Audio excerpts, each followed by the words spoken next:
a palavra que Deus trouxe ao meu coração, eu queria, se vocês não quiserem abrir, não precisa, é um versículo curtinho. Está lá em Mateus, capítulo 9, versículo 17. Mateus 9, 17.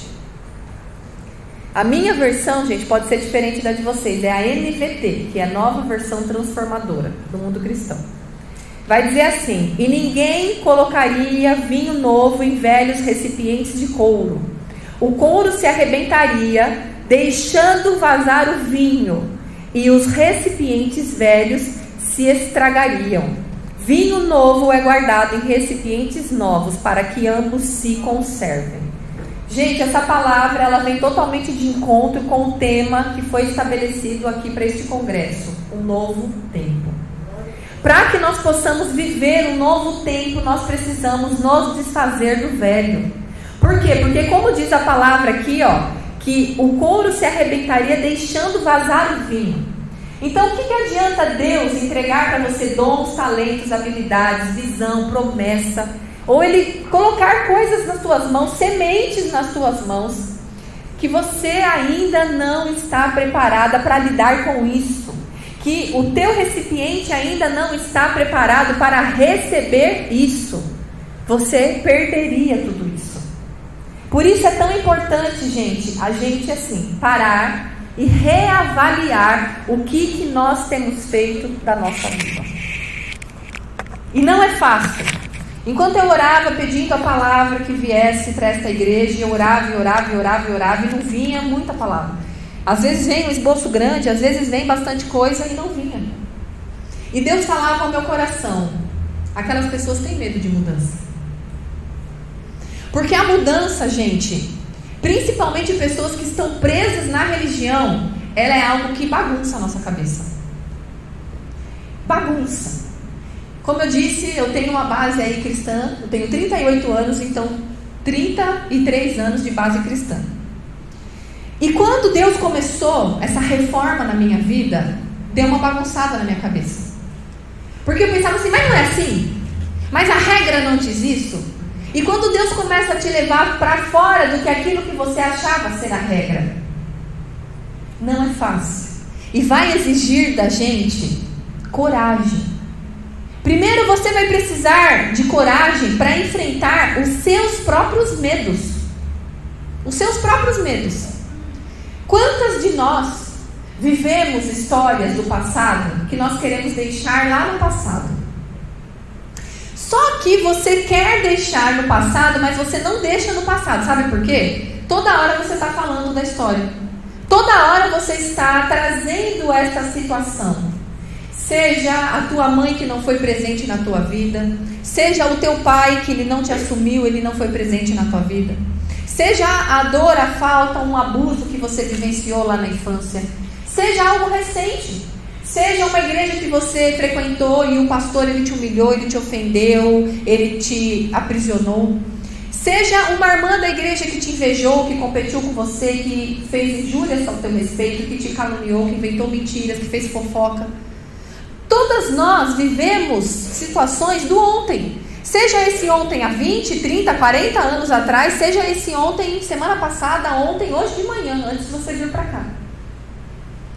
E para nós vivermos sempre aquilo que Deus tem de novo, nós precisamos organizar esse velho.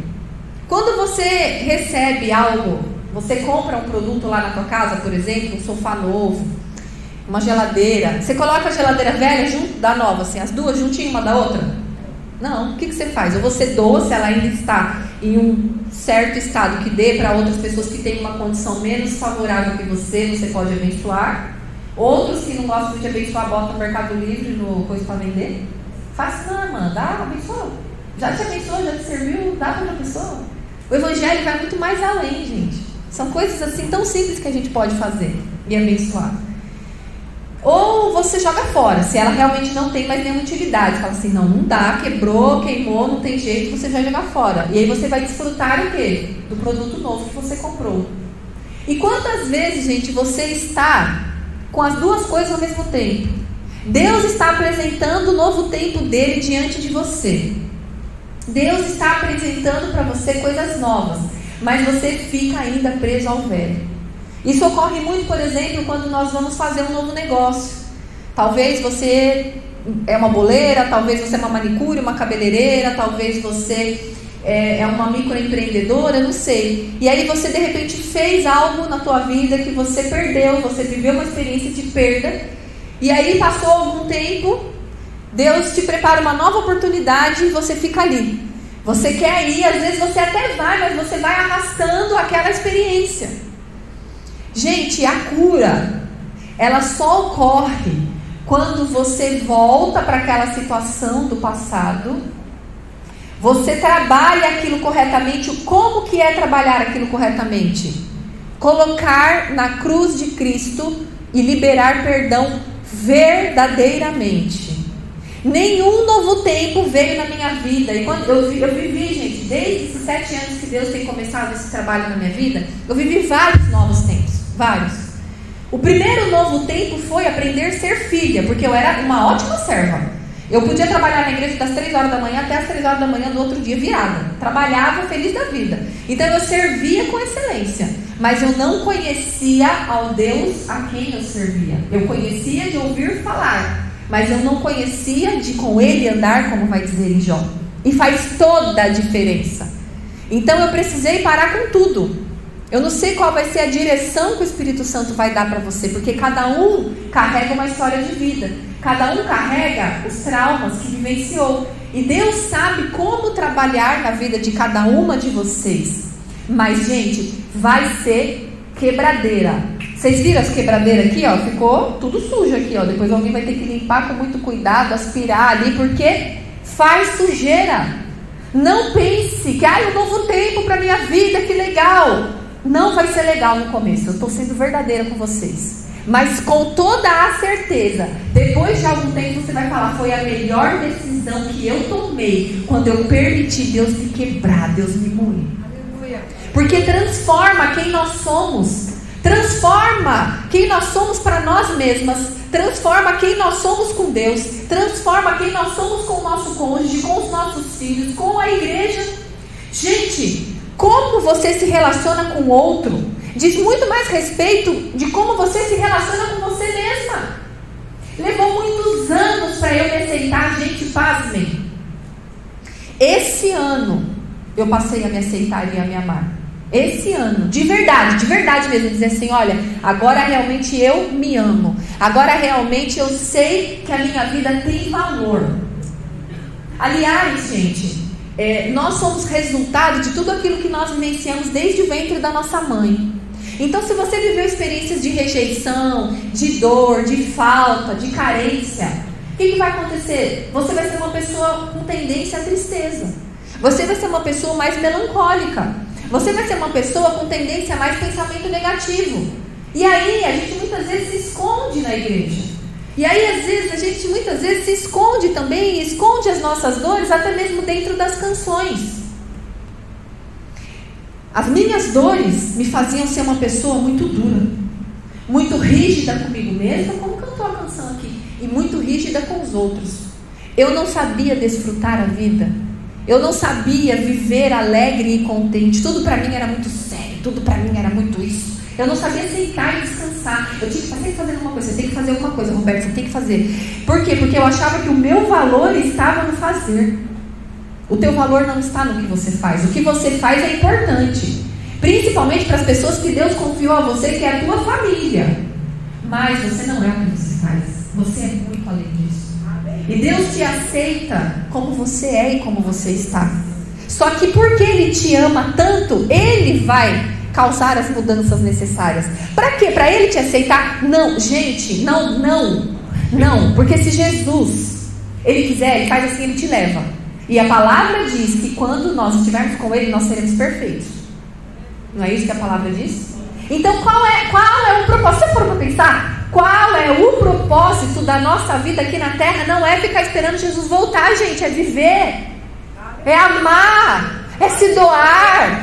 Porque ficar pensando: Jesus vai voltar, traz medo. Eu vivi presa a medo. Jesus vai voltar, eu tenho que casar. Jesus vai voltar, que eu tenho que isso.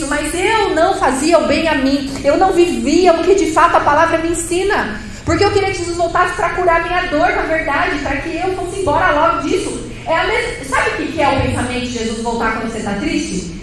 Eu estou me suicidando, mas eu não tenho coragem. É mais ou menos assim, desculpa chocar vocês. Desculpa. Mas é mais ou menos isso, porque assim, quem não tem Jesus, pensa assim, eu vou tirar minha vida, eu não aguento mais essa dor. Ela quer morrer? Não. Nenhum suicida quer morrer. Ele quer acabar com aquela dor.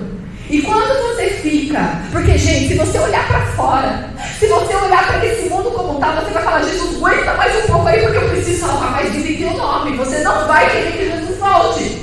Porque tem muitas pessoas perdidas lá fora. Vamos parar de ficar preso nas quatro paredes. Vamos parar de pensar no nosso umbigo, na gente. Vamos ir além. Vamos amar mais. Mas como que a gente vai amar se a gente não se ama? Como que a gente vai amar o outro se a gente não se ama? Porque como eu me relaciono com o outro tem tudo a ver com como me relaciono comigo. Se eu me amo, se eu sei que Deus me ama, um amor saudável, não um amor egoísta. Tem muita gente que fala assim, eu me amo. Eu não tenho esse problema de inferioridade não, me amo, me acho linda, maravilhosa. Porque a rejeição ela traz dois polos. Olha, ninguém me ama, ninguém me quer, eu sou uma coitada. O outro, não, superei, tá tudo certo, é uma pessoa, uma empresária de sucesso, uma advogada reconhecida, eu sou uma pastora maravilhosa, não sei o quê, mas tá lá a rejeição ainda. Quando você sabe que você se ama, você tem humildade no coração, é diferente. É diferente, eu não preciso falar para vocês, vocês saberiam. Se vocês não sabem, é porque vocês realmente ainda não sabem que Jesus ama vocês. Porque quando a gente sabe, a gente sabe. Por isso que eu falei, só esse ano que eu passei por essa experiência. Porque Deus me voltou aonde? Lá na raiz de rejeição de novo. Lá no ventre da minha mãe, na verdade na minha concepção. Enquanto estava sendo ali implantado, vamos dizer, o espermatozoide no ventre da minha mãe. Pasmem. Deus me levou uma visão onde dentro de um evento, onde havia ali muito poder, muita unção, e uma pessoa, enquanto ela ministrava a história de vida dela, que nada tinha a ver com a minha, porque não precisa a história nesse sentido bater, o que precisa é um propósito. Então, se eu estou aqui com o propósito de compartilhar aquilo que Deus fez na minha vida, Deus vai alcançar a sua dor, a sua história, a sua necessidade, de acordo com o propósito que Ele estabeleceu para a sua. E ali, em prantos, em desespero, sentindo realmente uma experiência sobrenatural com Deus, eu vi a minha mãe sendo violentada pelo meu pai biológico. Em espírito isso. O medo que ela sentiu. O desespero. Ela tinha apenas 16 anos de idade. Então vocês imaginam como que foi tudo isso passado ali para mim, porque essas experiências são impressas. E eu pude entender ali, em março desse ano, gente, eu pude entender por que eu ainda tinha tanto medo. Medo das pessoas, medo do que as pessoas fossem falar ou que fossem pensar. Eu já tinha vencido muitas coisas nesses 7 anos, mas ainda existia um controle, um medo que era maligno. Talvez você precise voltar lá na raiz de coisas que nem você sabe. Eu sabia disso? Não. Eu sabia de tantas outras coisas que pode ser que eu compartilhe algumas aqui. Eu sabia de tantas outras coisas, que minha mãe tinha me rejeitado, que ela tinha tentado o aborto, que o meu pai biológico tinha me rejeitado. Mas essa experiência, minha mãe nunca contou para mim. Minha mãe morreu, eu tinha 14 anos de idade. O Espírito Santo me levou nessa experiência para que realmente a raiz de rejeição, do mais profundo, de medo, de como tudo foi gerado ali. E aí também existem princípios espirituais, gente. Quando leis naturais são quebradas, existem princípios espirituais nisso. Uma lei foi quebrada.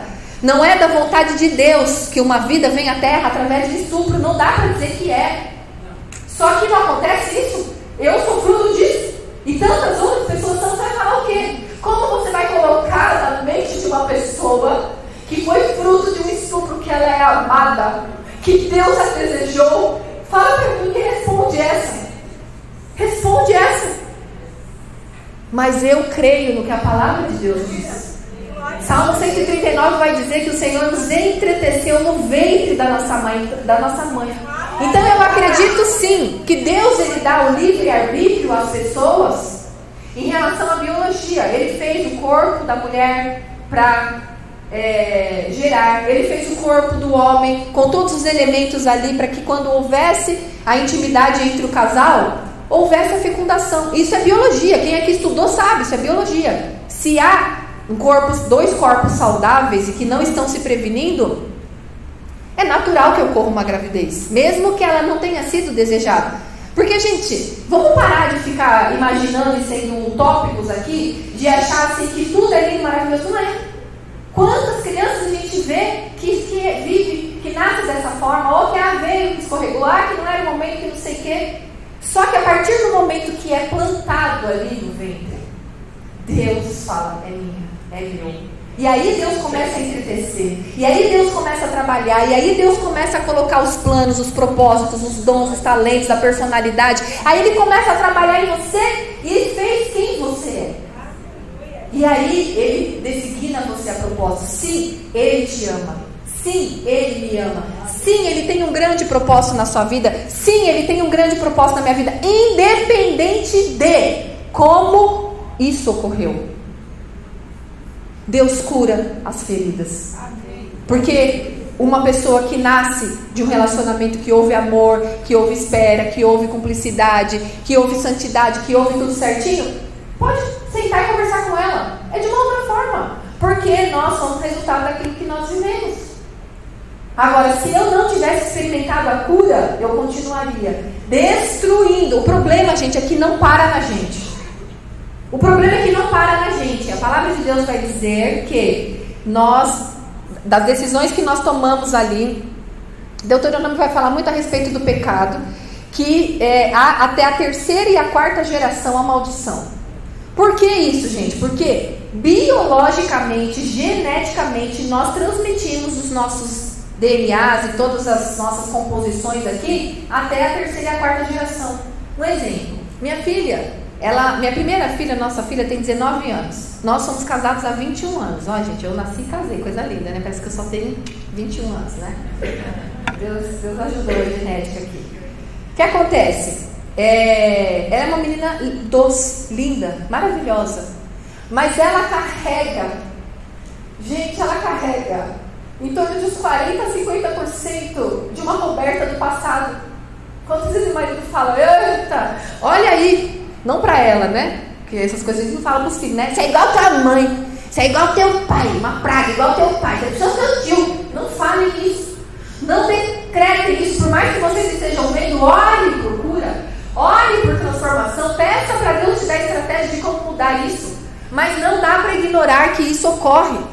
Então eu vejo na minha filha uma menina que foi desejada, amada. Nós nos casamos e eu não podia engravidar. Foi 1 ano e meio para tentar engravidar. Todo mês eu pensava, tô grávida, já vi a barriga, né? Você já até estufa, assim, agora a gente não quer estufar não, põe cinta para empurrar. Aí quando você tá querendo, né? Você estufa a barriga, você fica assim, enjoada. Nossa, você quer. E todo mês era isso. E todo mês a frustração de quando vinha a minha menstruação. Então foi muita luta para engravidar. Meu marido teve que fazer um tratamento. E aí veio o milagre, veio a glória de Deus. Ela foi desejada. Ela não foi rejeitada de maneira alguma. Mas eu jamais imaginei que parte do que eu tinha eu transmitia a ela. Jamais. Eu não tinha esse conhecimento. Gente, eu acho que chegou o tempo da gente obter conhecimento. Chegou o tempo da gente obter a palavra de Oséias, que o meu povo perece por falta de conhecimento. Conhecimento bíblico, porque a Bíblia, ela é tudo que está aqui, a gente vai ver na ciência, mas às vezes você precisa entender, estudar um pouco a parte científica para você até entender um pouco mais. Esse versículo, por exemplo, que eu falei para vocês, que está em Deuteronômio, que fala que o pecado tem consequência até a terceira e a quarta geração, é exatamente o que eu estudei em epigenética quando diz que nós transmitimos os nossos genes, transmitimos rejeição, gente. O teu filho não foi rejeitado, mas a rejeição que você viveu, você transmite para ele, não é o que você quer. Isso é genética. O que você precisa fazer antes? Ser curada. Mas aqui eu estou vendo que a maioria já passou dos 20. Então, meu Deus, e agora? O que aconteceu? Seja curada para ajudar a sua filha e o seu filho, para que ela, então, passe menos ainda, para que quando chegar na terceira ou na quarta, a gente tenha aí, quem sabe, um mundo um pouco melhor. Se eu pensar assim, já foi, já era, o mundo vai continuar como está e piorar cada vez mais. Nós estamos aqui para transformar. Esse novo tempo é novo tempo para também sermos agentes de transformação na nossa sociedade. Mas começa dentro da nossa casa. Começa ali, dentro da nossa casa, começa na nossa vida, começa no nosso meio familiar. A gente é muito desesperado, às vezes, para ministério. Eu quero ministério, então eu quero dar fruto, eu quero fazer isso, quero fazer aquilo. Mas você primeiro precisa dar fruto na sua casa. Você primeiro precisa aprender a servir o seu marido em honra, respeitando o seu marido, não. E briga, e fala, e é rixosa, e reclama. Você vai reclamando lá, você reclama do filho, você reclama da porta, você reclama da cama, você reclama da comida, da panela que tá velha, você reclama das toalhas, você só reclama. Se torna inconveniente. Foi assim que Deus começou esse ministério na minha vida. Ele não começou me dando um microfone. Ele não começou usando a minha vida fora. Ele começou trabalhando dentro. Ele começou me ensinando a me calar. Quando meu marido de repente estava num dia que não estava muito bom também, e aí a negatividade dele vinha contra mim, aí se chocava, o Espírito Santo ensinou, fica quieta.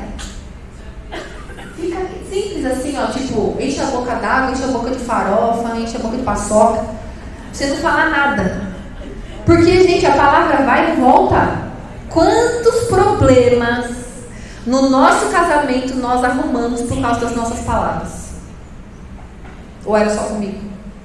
Quantos problemas nós arrumamos com os nossos filhos por causa das nossas palavras? Vai na direita, menino. Vive sentado nesse sofá. E esse sofá até te abraça, já faz parte do sofá. O dia inteiro nesse celular. Mas o que você está fazendo para tirar ele do celular? Pelo contrário, as mães hoje em dia, mal o bebê nasce, já jogam um tablet na mão dele. Cansada. Distrai ele desses negócios. Tem que ter tempo, tem que ter presença, tem que ter olho no olho, tem que ter esforço, gente. Para eu ter a família que eu tenho hoje, foi muito esforço. E eu falo muito isso no tempo de crescimento. Foi muito esforço. É como você assim, gente, você está indo e você foi lançando semente. Você foi lá jogando a semente. O que são essas sementes que você jogou? Uma resposta atravessada ali. Você compra um negócio escondido do seu marido, uma mentirinha que você conta ali, outra ali, uma insubmissão que você tem, de tipo, eu não vou fazer não, tá pensando o quê? Eu vou mesmo na casa da minha mãe, aí ele não gosta que eu vou naquele lugar? Pois é, lá mesmo que eu vou. Então são coisas, gente, pequenas, não pense que são... Gente, a gente que é crente fica assim, eu não mato, eu não roubo, eu não falo palavrão, eu não uso saia curta, né? Eu sou uma pessoa decente, tá tudo certo na minha vida. Era assim que eu pensava. E aí eu julgava e condenava o dedo assim pra todo mundo assim, fulano isso, fulano aquilo, nossa, meu marido, olha que absurdo isso. Eu sou a santa, a coitada. E esse quebrar nosso começa por aí.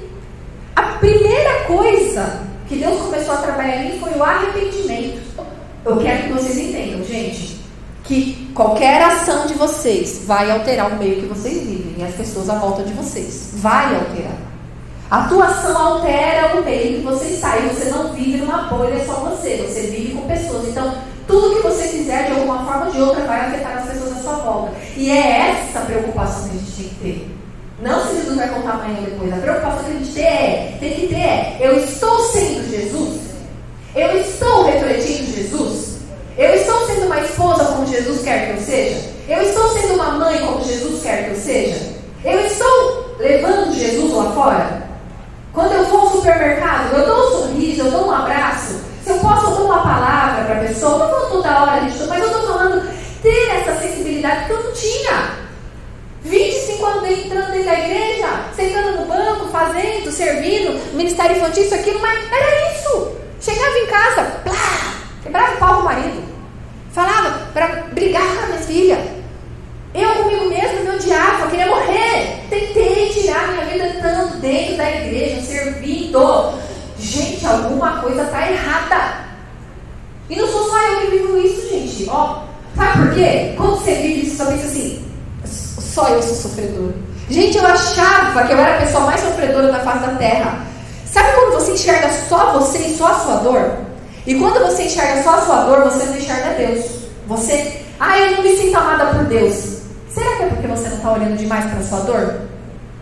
O meu marido me amava, gente, como, meu Deus do céu, esse homem pudesse colocar um tapete vermelho para mim. Ele tem, quem assiste no YouTube sabe que eu sempre brinco da personalidade dele forte. Mas esse homem me ama do jeito como Cristo ama a noiva. Eu sei que ele dá a vida dele por mim. Ele merece até aplauso, gente. Eu quero aplaudir esse homem. De verdade. De verdade. Mas pensa que sempre foi assim. Senta com ele e pergunta como que eu era. Insatisfeita. Você nunca trazendo um bom pra mim. Você não me ama. Você não faz nada pra mim. Nossa, gente, olha. Quando eu tava com as minhas amigas, eu descia a lenha nele. Só falava mal dele. Eu não via esse amor. Será que você não vê o amor de Deus? Porque você fica falando, Deus não me ama. Deus só ama outra. Porque Deus dá ministério para outra, dá sapato para outra. Olha, o marido dela ganha bem. Eu sou uma coitada. Eu sou mãe solteira. Eu tenho que ralar sozinho. Será que você não vê o amor de Deus porque você só está olhando para a sua dor? Como eu estava olhando só para a minha dor? Então entende que muitas vezes a gente vive coisas que nós mesmos provocamos. Em resultado, sim, do que fizeram com a gente, das falhas que as pessoas cometeram com a gente. Mas a gente continua cometendo falhas com as pessoas também. Então pensa tudo isso. Mas eu só consigo ver a minha mãe hoje assim porque eu estou curada.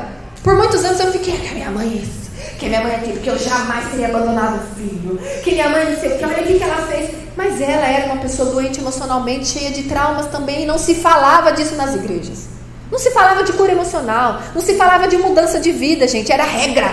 Você vem, você dá o dízimo, você dá a oferta, você isso, você fala palavrão, você usa saia assim, você faz assado, tá aí lá fora. E a tua vida que é muito mais do que as 2 horas aqui. Então a gente precisa não ter medo do que Deus vai fazer com a gente, porque Ele vai bagunçar com a gente. Ele vai dar uma mexida, Ele vai dar uma chacoalhada, Ele vai fazer coisa que você vai falar assim, ai meu Deus, Senhor, o que é isso? Mas é para a tua mudança, é para o melhor, é para o novo tempo, porque você vai ter que aprender a confiar. Nesse processo, gente, de novo tempo, de mudança, uma das coisas que a gente mais vai precisar é confiar. Peraí, aquela pessoa que parecia ser tão minha amiga, Deus começa a mostrar para você que ela exerce o poder de manipulação sobre você. Deus quer tirar você desse domínio, senão você não vai viver o que Ele tem para você. E aí você falando para aquela pessoa que você sempre esteve pronta. Sempre você, sim, querida. Claro, eu faço tudo. Briga com o marido, quebra o pau lá em casa para ir em lugar que seu marido não quer, para agradar aquela pessoa que você também não gosta. Mas porque você quer ser amada. Porque você fica buscando o outro, ser amada, ser aprovada pelo outro. Quanto tudo que você precisa, o único amor suficiente está em Cristo. Tá, gente, eu posso dizer, tá, não estou dizendo que a gente não precisa de pessoas, nós precisamos de pessoas sim, mas tem pessoas que nos enterram. Uma vez eu ouvi uma expressão que tem gente que é parteira e tem gente que é coveira. Parteira é aquela que vai te ajudar a dar luz do que Deus te deu, e tem gente que vai enterrar aquilo que Deus te deu. Tinha muita coveira na minha vida, e Deus foi tirando, só que eu ficava, não. Aí ela vai pensar em mim, ela vai ficar com raiva de mim. Como que... Aí Deus quer agradar homens ou quer agradar a mim? Tá aqui, ó. Mas é fácil. Você lê aqui, óbvio, faz sentido. Você entende que é Deus falando pra você. Você entende que é Deus falando pra você. Mas e a ação de quem vem? De você. Sozinha? Não. Nunca sozinha. Nenhuma mudança ocorreu na minha vida. Gente, eu poderia escrever 30 livros. Eu acho que eu nunca conseguiria expressar, nem em escrita, nem em palestra, o que Deus fez na minha vida. Tanta mudança. Gente, eu era tudo de pior. Fofoqueira, invejosa, faladeira, julgadora, crítica. Eu só não era mentirosa porque eu sempre odiei muito a mentira. Porque a minha história de vida foi baseada numa mentira. Uma ação interfere o meio. Tudo isso eu fui recebendo, não dá para anular. Não dá, são leis. Leis que regem a terra. Uma ação gera uma reação. Não dá para ter uma ação e isso ser anulado. Deus anula depois, com graça e misericórdia, quando você se arrepende, quando você pede, quando você clama, Ele vai trabalhando. Como hoje Ele tem trabalhado na vida da minha filha. Mas não está sendo fácil. Eu tenho pago muito preço em oração e clamado pela misericórdia de Deus ajudar ela a se amar, porque eu vejo que ela também não se ama. Eu vejo que ela também se boicota. Eu vejo muita coisa muito melhor. Tipo assim, ela não é igual eu falo, nossa, isso daqui ela consegue fazer, ó, eu não conseguia fazer isso. Ela investe isso aqui nela, que legal. Eu percebo que ela faz algumas coisas. Mas tem outros pontos, assim, meu Deus, como é o mesmo comportamento. E aí eu falo, Deus, me ajuda ela. Porque não foi porque eu quis, eu não sabia. Tem graça e misericórdia. Aí Ele faz. Com o tempo também, sabe? Não é fácil. São colheitas de sementes que nós lançamos. Tudo que nós temos tem muito mais a ver como nós enxergamos, tá? Como nós recebemos aquilo do que como de fato ocorreu. Sabe por que muita gente não te entende? Por causa disso. Tem gente que fala assim pra você: ai, que exagero. Nossa, que exagero. Nem foi tão assim, mas pra você foi. Por quê? Porque está baseado nas suas experiências de vida. Para aquilo, aquela dor foi pro outro, fala assim: nossa. Porque cada um é um, por isso você precisa tratar as suas dores, porque você não precisa continuar dessa forma, potencializando tudo, arrumando confusão com todo mundo, sendo aquela que chega na família que ninguém cumprimentou, ninguém me cumprimentou, você leva um doce, as outras levam também, todo mundo elogia o doce das outras, você, ninguém comeu meu doce, ninguém comeu minha torta, ninguém... Parece que, gente, quando você é rejeitada, gente, sem brincadeira, quando você é rejeitada, parece que tudo que você vive na sua vida aponta para rejeição. Não é verdade? Você faz um doce, a pessoa não come, você faz uma torta e elogia da outra, que se sente, que já não precisa de elogio, porque ela já é toda maravilhosa, linda, e já se sente super bem com ela é a mais elogiada. Por quê? Porque como nós lidamos conosco mesmo, e nós atraímos isso. A gente atrai essa negatividade também, gente. Quando eu tinha 5 anos de idade, a minha mãe teve encontro com Jesus. Mas aquele encontro que sim, transformou algumas coisas, transformou. Ok, ela bebia, não passou a não beber mais, fumava, não fumava mais, se prostituía, não se prostituía mais. E desce a saia, sobe o decote, fala palavrão, agora é glória a Deus, aleluia, sangue de Jesus tem poder. Então muda o externo para ser tão servir, vai para a igreja, serve, faz. Ok, sim, houve mudança, houve. Mas não houve essa mudança interna, essa quebradeira, essa reconstrução. Isso aqui, gente, que é extremamente importante, que é como uma casa. Eu descrevo muito isso no Desconstruindo o Meu Eu. Se imagina uma casa velha caindo aos pedaços, mas o terreno vale uma grana o terreno. Imagina que o terreno está numa localização assim, ó, top. O terreno vale pra caramba. Uma casa, você não moraria naquela casa de jeito nenhum, gente, nem de barato, de rato, porque vão, buraco. O que vai ter que fazer com essa casa? Derrubar. Não dá para tapar. Não adianta você ficar tapando só com a peneira. Não adianta você ficar passando uma massinha que vai rachar, vai cair. Você tem que demolir essa casa e começar tudo de novo. E quando você começa a construir uma casa, você começa já do chão assim? Você pega o bloco e põe assim? Quem já construiu casa ou entende um pouquinho sobre isso, sabe? Você precisa fazer o quê? Cavar, pôr o alicerce, a fundação. E quem já construiu sabe que você gasta mais na fundação do que na casa inteira, quase. Você vai dizer: meu Deus do céu, que tanto de dinheiro nesses ferros aqui que eu não estou nem vendo.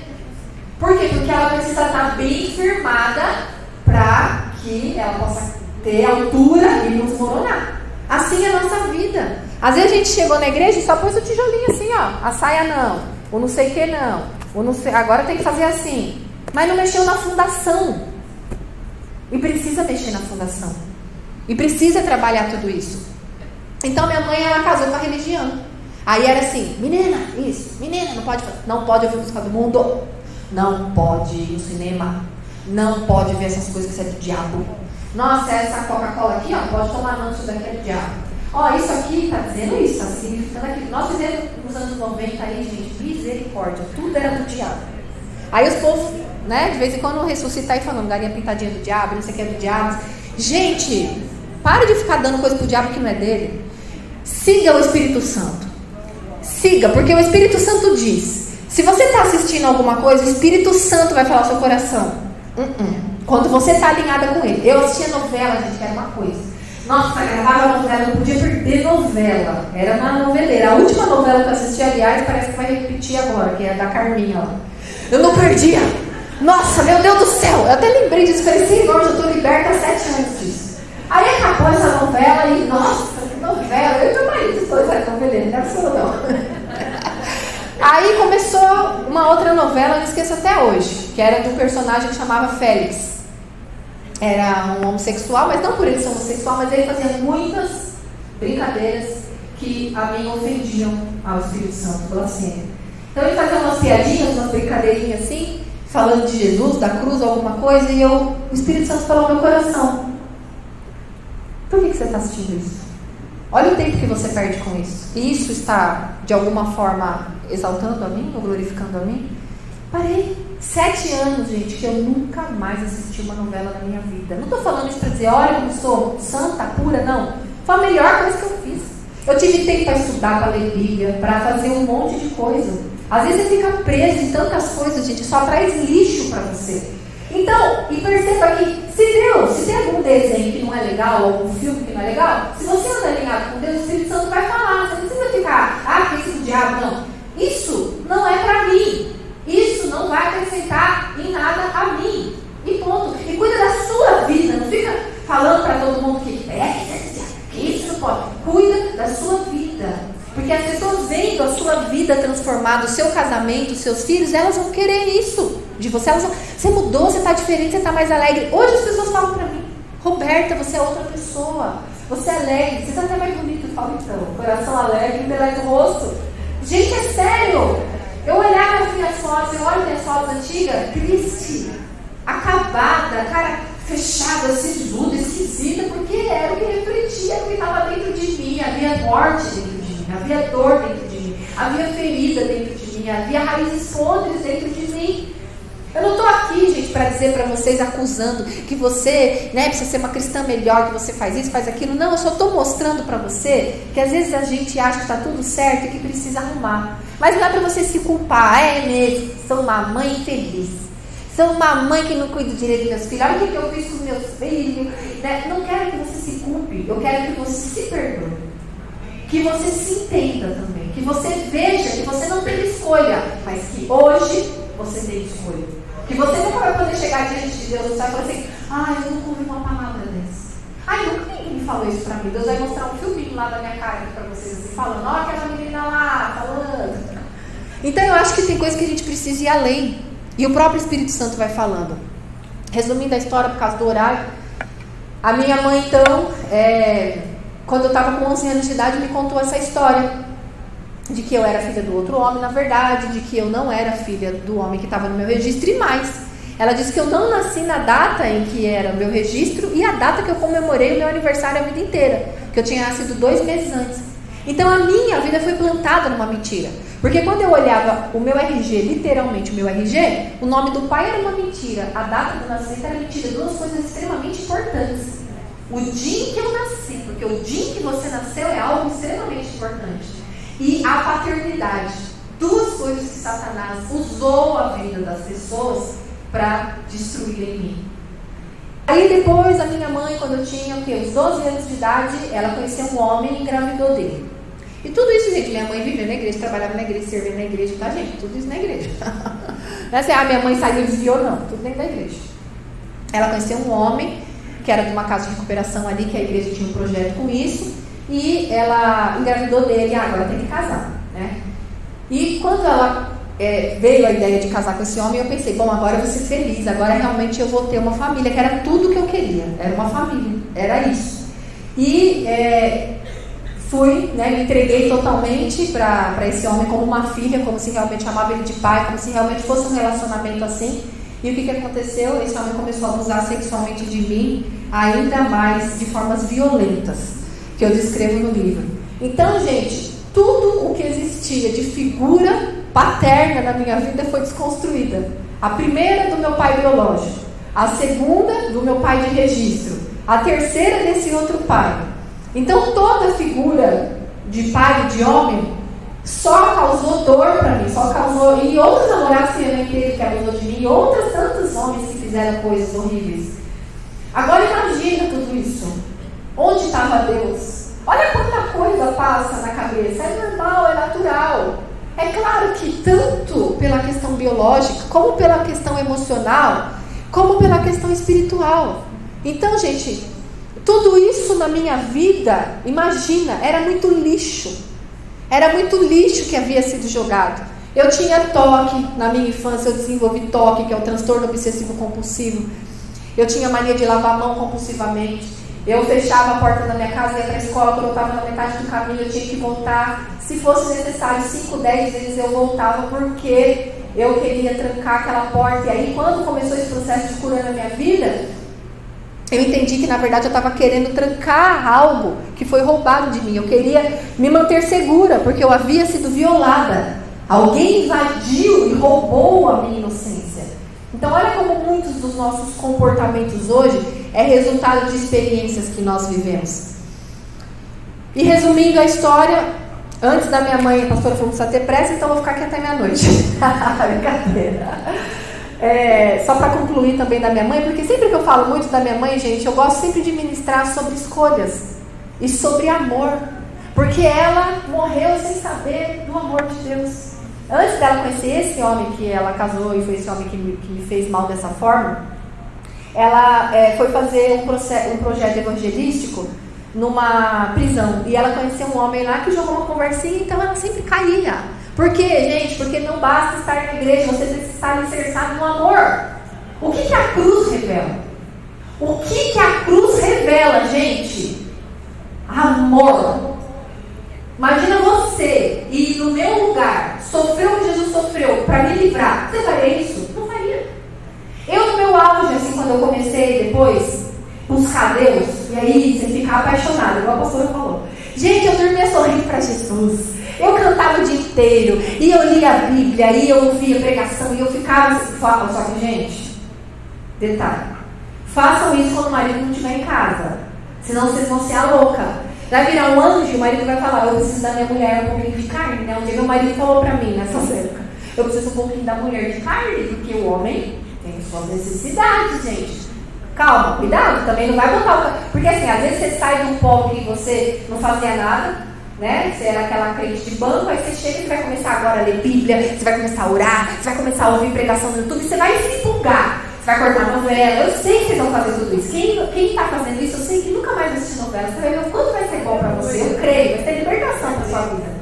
Você vai começar a ouvir mensagem no YouTube, você vai ficar: olha o que essa falou, o que aquela falou. E hoje tem tanta gente bacana, né, na internet. Helena Tanuri, Joyce Maia. Está surgindo mulheres de Deus que são coerentes, que rasgam o coração. Tem uma mulher lá do Sul, chama Viviane Martinello. Digitem lá quem não conhece. Sensacional, ela rasga o coração. Ela fala assim coisas igual eu aqui estou falando para vocês. Então a gente precisa ter pessoas que aproximem a gente, sabe? De coisas assim do dia a dia, que vai fazer a gente entender a palavra e vai trazer paixão no nosso coração para Jesus. Porque tem pessoas que nos levam a nos apaixonar por Jesus, né? Então, eu ficava assim, né? E tal, e quando ele chegava, eu queria contar tudo pra ele. Amor do céu, hoje, nossa, Deus falou assim comigo, Deus falou assim, não sei o que. Legal, legal, legal, como legal, tipo assim, foi muito legal. Pra mim, eu estava nesse processo. Não compare o seu processo com o processo do outro. O que Deus está falando para você é para você. Para de ficar com o marido, você tem Bíblia agora. É você. É você. Deus começa a obra por você e depois Ele alcança o seu marido, do que tiver que fazer também as transformações, né? E eu nem sei porque que eu falei isso, mas tudo bem. Enfim, a gente fala tanto que acaba esquecendo, né? E então, minha mãe, ela tinha conhecido um homem antes na prisão, e ele tinha o vírus do HIV e ela contraiu. Então, gente, a história da minha mãe se encerra assim: falecendo aos 32 anos de idade, vítima de um câncer que, por causa do HIV, ela não conseguiu ter a recuperação saudável. Olha isso. E se você for contar a história dela, só houve erros. Houve mais erros, não houve tantos erros, porque eu estou aqui, né? Aleluia. Mas a gente precisa mudar a nossa ótica, a nossa lente, de que tudo isso que ela deixou, para mim, é uma mensagem que eu carrego. Por mais que tenha sido erros, hoje eu posso alcançar pessoas que ela nem imaginou através da história dela. Mas não, gente, culpando ela.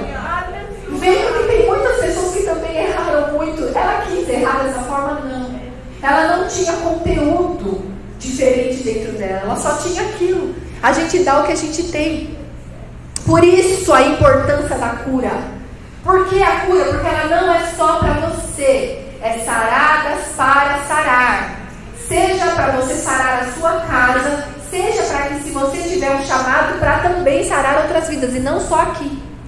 Púlpito e microfone não é ministério. Não é isso que é ministério. Ministério é quando você vai na casa de uma irmã que está com uma doença, leva um bolo para ela e vai bater papo com ela. Ministério é quando você pega uma irmã que está enfrentando um câncer e leva ela para fazer as quimioterapias, vai limpar a casa dela. Ministério é quando você vê uma mulher grávida e está tudo bem a gravidez, mas só que cansa um pouquinho, vai lá passar uma roupa para ela. Ministério é quando você perdoa. Ministério é quando você vai fazer uma visita no hospital. Eu não sei Eu sei que tem pessoas tímidas como eu era. Eu era muito tímida, gente. Para eu ir para um orfanato ou para ir fazer alguma ação assim, eu tinha medo, eu tinha vergonha. Mas tem alguma coisa que você pode fazer. Tem algo por onde você começar e eu sei que Deus vai falar ao seu coração. E é isso que Ele quer de nós. Ele quer isso de nós. Ele quer que nós possamos nos doar. Mas a gente só vai poder doar quando a gente estiver cheia. E antes de estar cheio, quando a gente começou lendo aqui, antes de Deus encher a nova vasilha, precisa desprezar a velha. Então você precisa voltar ao seu passado da forma correta. Deixar Deus trabalhar o que Ele tem que trabalhar, para você receber a nova construção, vamos dizer assim, né? O tudo novo que Ele tem para você. Eu cantava essa canção, como nós abrimos aqui, falando sobre uma nova história Deus tem para mim, um novo tempo Deus tem para mim. Profetize sim isso sobre a sua vida. Mas a canção também diz: sai da tua tenda, sai da tua bolha, sai desse lugar de medo, sai desse lugar que você pensa assim, não. Sabe aquele porão escuro que você não quer descer de jeito nenhum porque lá tá uma bagunça? Sabe aquele quarto da bagunça que você soca, joga aí, deixa eu ver, eu arrumo. E aí, quanto mais você joga coisa, menos você quer ir lá, porque você sabe que você vai ter que enfrentar lá, não vai ser fácil. Nossa vida emocional às vezes é assim. A gente só soca lá para debaixo do porão, de eu vejo, de eu arrumo. Só que chegou a hora de você abrir a porta desse porão, acender essa luz e, com a ajuda do Espírito Santo, fazer essa limpeza. Amém? Queria que vocês fechassem os olhos, por favor.